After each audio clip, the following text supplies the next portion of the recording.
Allie with Potomac Beads. Join me in creating this keepsake bracelet featuring some Rose Montees as well as tile beads. There's many different materials that you can use for this, so make sure you watch the video to check out some alternatives, as well as comment below with any alternatives that you may use in the design to help out this beading community. If you do need any supplies, check out the links below to shop with us online. Gather up your materials and let's get started.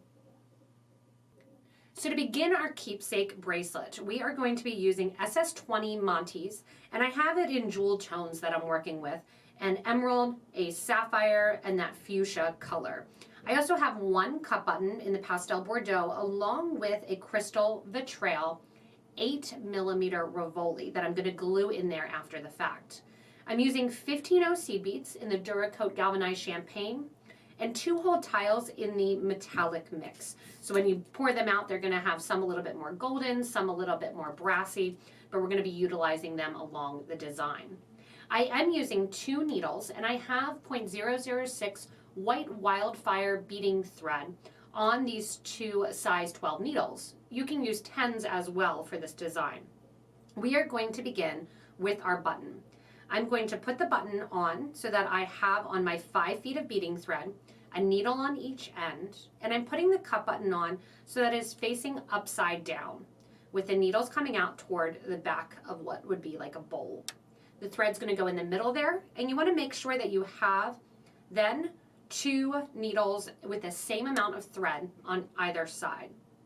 From here, I'm going to add 1, 2, and 3 15-0s. And after those 3 15-0s, I'm going to let those drop down next to the design. From here, we're going to start with our collection of 2 of our tiles at once. So I'm going to put on 1 tile on 1 needle, 1 tile on the other needle. Let those drop down next to your cup button. Once you have those next to the cup button, we are going to connect them. To do so, you're going to take whichever needle is in your hand, right or left. You're going to go over to the other tile and go down through that same hole that the thread is currently coming out of. Go back up through then the same hole that the thread was in. Push these down into place and give a nice tight pull. That's going to connect these 2, which is very important so they don't turn over, that they sit right next to one another. From here, we do a base pattern. The base pattern is very repetitive. I'm going to pick up both needles now. 2 seed beads go on the base here, 1 on each side, followed by 1 tile. 1 needle goes to the left, 1 needle goes to the right. From here, again, you're going to see how it looks kind of like a building block there. 2 15s on the right, on goes one of my tile, 2 15s on the left, on goes another tile. Once again, whatever needle you have in your hand, and I try to alternate, that way I have the same amount of thread. I'm going to pick up one of those needles. I'll do it from the right side since I did the left last time. And I'm going to take that needle down through the tile beside it, and then back up through the hole my thread was currently coming out of. Once again, push that all down, pull both sides tight so you don't have any extra thread, and that gets you to the next step. I'm going to continue this the whole base of the bracelet, then we're going to add our loop for our clasp on.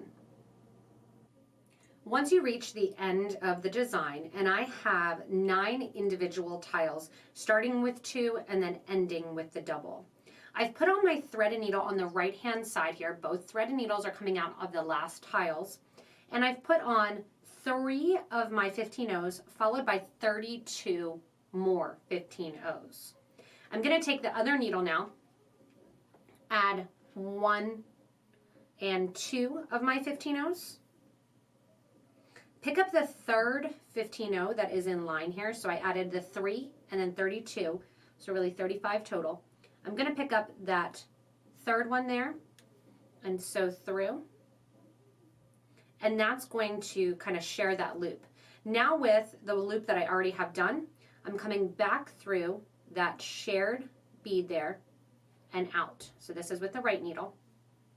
Once that loop is made, I'm going to bring the left needle also through the loop. So you can see here how that goes into a nice V. It's going to go around the button. And now I'm taking this other thread and I'm going to reinforce that loop. That way I always have at least 2 strands going through the loop. If you want to, you can hold off on the going through again because we're coming back down the project. But I'm going to take my left needle now, go up through all of these seed beads. And if you want to, you can do a nice peyote stitch also, adding another row with a 15s in. Or if you have some 11-0s handy, you can add some 11-0s to go towards the outer edge of the loop. Going through here, you also want to make sure that you are not missing any beads because you don't want any thread kind of sticking out there. Coming down through. And then just like I shared that 15-0 at the base here, we're going to go through that one more time. So you'll have 4 strands or 4 threads going through that single 15-0 and out. Once again, just make sure when you're done with this that you have no beads that are outside of that loop. Give a nice tight pull. And now what we're going to do is we are going to decorate the tops of our single tiles with our gemstones to kind of get that birthstone or that keepsake look. Our next step is to add in our Montees. To do so, I've come out of the 15-0 here at the end where the clasp is, added 4 15-0s on both the left and the right needle, and then came down through the second hole of the tiles. We're going to be coming down through the second hole or the exterior hole of the tiles, crossing over in front of the single tiles, and then going again through the exterior hole. To do so on both my right and left needle, I've put 4 more 15-0s. I'm going to put on my first Montee, which is my sapphire color, and the Montees have the Montees have that X along the back. You can also use chatons, or you can just use a bead if you don't have them. I like the Montees because they sit kind of flat. I'm going to crisscross my needles through that first Montee, going through so that way one needle is going through one hole, one needle is going through the other hole. That's going to sit that Montee right on top of that individual tile bead. Again, 1, 2, 3, and 4 15-0s and through that next open tile that sits below. So the needle that's on the right is going to go into that right tile, pick up the left hand needle, 1, 2, 3, and 4, and then into the left hand tile. That's just going to sit then that wonderfully X portion right on top of that tile bead. I'm going to continue that same design, altering now the next one. I'll do 4 before, add the Montee, 4 after, and I'll alternate between the fuchsia, the emerald, and the sapphire color to get those nice gemstone kind of birthstone colors.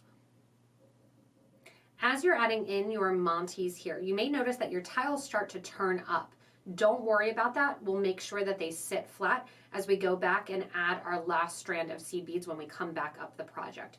So you can see how the Montees just sit perfectly right on top of those tiles and add that pop of color to that metallic mixed gold.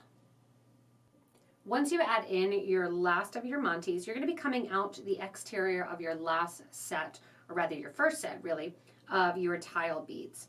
What I'm going to do is add 1, 2, 3, and 4, and 5 of my 15-0s.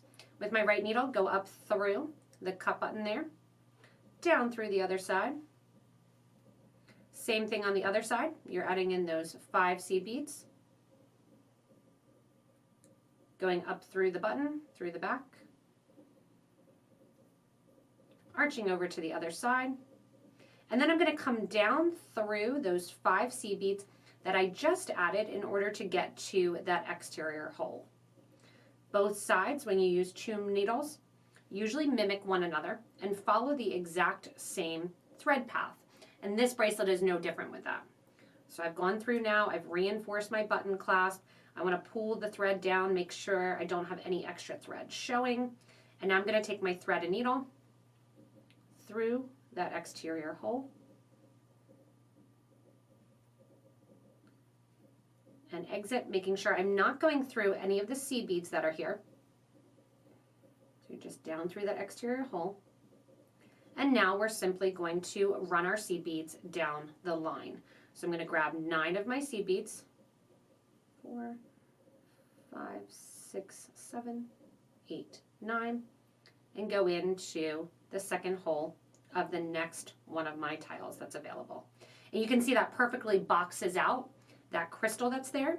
Everything you do on the right, you're also going to do on the left. So 3, 4, 5, 6, 7, 8, and 9. Coming over here then, going into the 9 right there. And you can see that kind of perfect fit right along the exterior edge. You want to make sure to keep your thread tension the same throughout the project there as you enter through just that exterior hole of that secondary, or the second hole of the tile.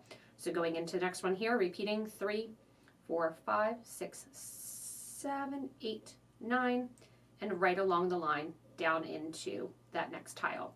When you come out each of your tiles, you want to make sure that you're only going through the tiles and not through any seed beads. So I'm going to continue going down the design, catching on to all of those exterior tiles, which is going to lay those tiles that want to flop toward the top out toward one another.